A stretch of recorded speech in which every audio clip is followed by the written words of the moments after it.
Dear delegates, dear colleagues, I am very honored to be able to address you for this important gathering, which I unfortunately could not have attended this time. I'm traveling, and in the last minute I tried to share some views regarding a relation of free speech and intellectual property laws, which in my view are at the juncture where a fresh thinking will be required in order to maintain stability of legal systems. What I have in mind is primarily a certain convergence between the two fields, the laws protecting free speech and laws protecting human creativity. In order to explain what I have in mind, I will quote an artist. That spoke about an important point of substitution of originality. Originality, as you know, is one of the basic tenets of copyright system, a requirement for a work of art to be protectable. Jim Jarmusch, a U.S. alternative filmmaker, actually submits that it is not necessary in order to create valuable works of art, that it is not necessary to have originality. He thinks that the creative people are often taking inspiration and building it to various degrees into their creative output from the pre-existing works of art. This, I don't think, can be doubted.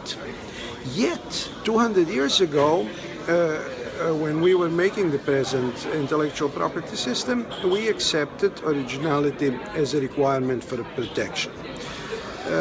If we accept that artists might know well enough what a creative process actually is, then we can be prepared to consider Jarmusch's proposal of what is relevant to creative process. He says that it is authenticity, which I understand he perceives as series of human actions, series of human choices that are based on freedom to choose, freedom to appropriate from other works of art, and therefore, instead of creating a new original work, he thinks that it is a authenticity that should be protected.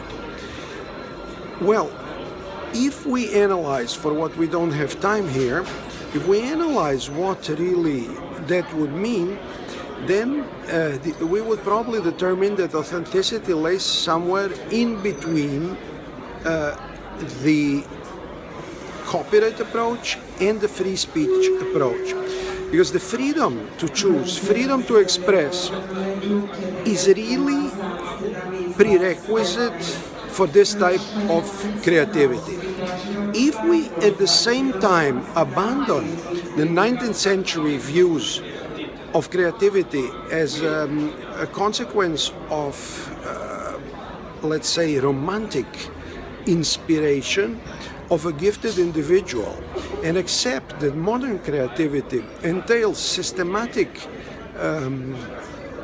creative activity based on knowledge, then we understand that today every educated individual is actually a creative individual, and that their output has potential economic value as intangible asset, which is standard protection of intellectual property. Therefore, I would like you to entertain the possible changes that need to be done to copyright law in order to function in the context of modern creativity, of modern digitally interconnected world that so deeply changes the olden ways under which our legal systems still operate.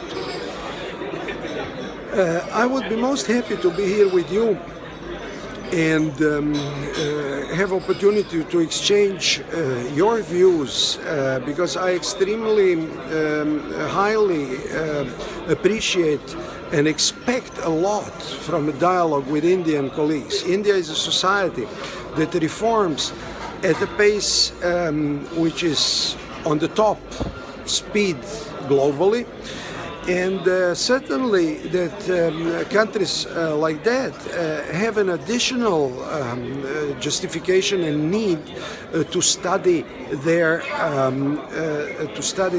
the possibilities for change.